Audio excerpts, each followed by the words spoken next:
So narrative medicine is a huge part of our program now. I was just in Miami. I just got back from Miami, which is why I'm so tan. I'm not normally this tan.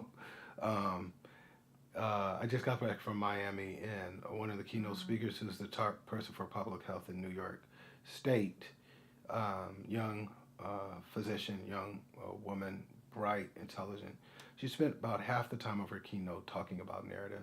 She happens to have affiliation with Columbia, which has a narrative medicine program, but more significantly, with conversations about narrative medicine, narrative humility, which means listening to the stories of other people and taking their stories seriously and trying to help them resolve health issues or other personal issues, are becoming prominent. It's a really important emerging conversation. And so on some level, I would say that SPU has a narrative-driven program. We're focusing more and more on narrative, and not only in terms of thinking about patients or populations, but also in terms of the student reflecting on their own narrative, past and present, as they engage the clinical environment, and also the social justice work that they're going to be doing among the marginalized, and then reflecting deeply upon that and thinking about, first of all, whether or not they're called to continue this kind of service, and then second of all, if they what particular demographic or disease or whatever they're called to engage if they are in fact called to healthcare. So this particular video is going to be fascinating and really interesting to me, and I look forward to it.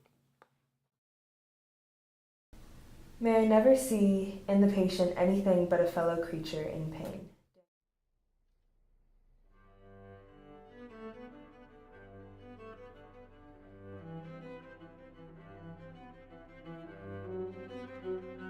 Max Weber, a German sociologist, economist, and philosopher, describes sustaining narrative with the word vocation.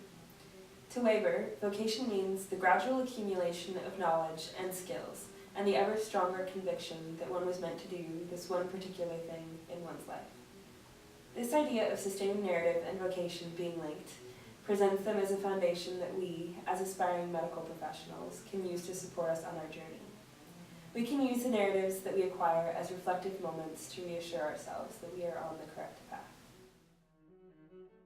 When we think about sustaining narrative, we tend to focus on stories that in a way reinforce our societal and personal values that encourage us to keep pursuing what we love. As a pre-med, this generally encourages us to connect sustaining narratives in a clinical environment. The girl at the brown crayon shares the perspective of an elementary school teacher and her experience and observations with and between her students. At one point, it was her student's birthday, and because of this, she was allowed to read whatever story she wanted. So she picked the story called Swimming. In a nutshell, this is about a small black fish whose red fish were eaten by a massive tuna. And the result from that, the black fish buckles down to find another school of red fish, similar to his previous friends. Unfortunately, the tuna comes up again, and these fish are cowering, hiding from this tuna. But the black fish speaks up, says, "But you can't just lie here. We must think of something." So what the blackfish does is he teaches those redfish to swim closely together and to create the image of a bigger fish to scare off the tuna and finally be able to swim about their day. After sharing the story with the class, the teacher began to think about how this might apply to her life. She couldn't help think but of Harriet Tubman and her contributions of saving hundreds of slaves' lives. That she was the blackfish that found her school of redfish that helped them to survive. Running back towards the plantations is terrifying. Swimming straight towards a massive tuna is madness, but both Tubman and the blackfish put everything on the line because they knew what they were doing made a difference. Saving the lives of their friends pushed them to stand up and to help others who needed it crucially.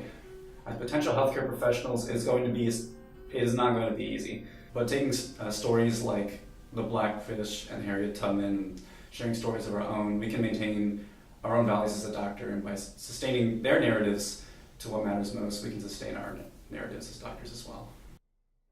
And just like Rini, we all are the result of the people around us and the values that have been instilled in us from the time we were young, and the gifts we have been given and the gifts that we grow in as we go throughout our lives. And as we go through our lives, we see that these patterns emerge through our experiences. So With Rini, it was in just her kindergarten class. It was her as a leader. So as we reflect on who we are and what we've experienced, we can see who we are, and that will be our sustaining narrative. Sustaining narratives are the stories that have been passed down by generations within every family. Paley shows that sustaining narratives can have two main impacts on one's attitudes and behavior. One being positive, like when Miss Eddy recounted the story of Harriet Tubman, who helped her grandmother escape to the Freedom House. And negative, like when Miss Eddy explained how Steve was mistaken for a worker instead of a parent because he was Black. Sustaining narrative is incredibly powerful in medicine for this reason, and that a patient's attitude and behavior towards medicine can be heavily impacted by these sustaining narratives. Narrative medicine is a collection of a person's life experiences and how they have impacted their health and means of pursuing healthcare. It is important because patients are people too. When they go to their doctor, they not only bring themselves, but their families, their careers, hardships, and successes. As pre-meds, we tend to reflect on our vocations in times of stress, and they make us question whether or not that we have what it takes to become a medical professional. But we should turn these moments of doubt around and think about how this challenge is enriching our story and giving us the skills to carry on the healing ministry of Jesus Christ. And in the words of Douglas Sherman, discover how our vocation allows us to show our gratitude for God's gift of salvation. Vocational reflection is all about how will you serve. This can be in the context of if you are a person of faith, how will you serve God? How will you serve your family? How will you serve your community? And how that service relates to your career. In his book on vocation, Douglas J. Sherman talks about maximizing potential and then living within your limits as well. So in regards to PPHS, this is a lot about asking the question, is the medical field right for me? And we answer these questions through reflection. And so for me, that has been primarily through times of prayer and seeking direction from my community, so talking to my friends and family about what I want to do with my life. Also through experiences of shadowing and volunteering and being able to take a step back and see what I experienced and see that those were all affirmations of what I want to do with the rest of my life. By practicing narrative medicine, a medical professional is meeting the needs of their patients and improving the effectiveness of care. Not actively listening to a patient's story could cause the patient to not be forthcoming because they do not feel comfortable or fully cared for.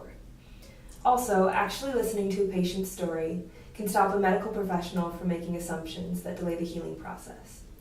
As the Columbia University website on narrative medicine says, the care of the sick unfolds in stories, and we recognize that the central event of healthcare is for a patient to give an account of self and a clinician to skillfully receive it.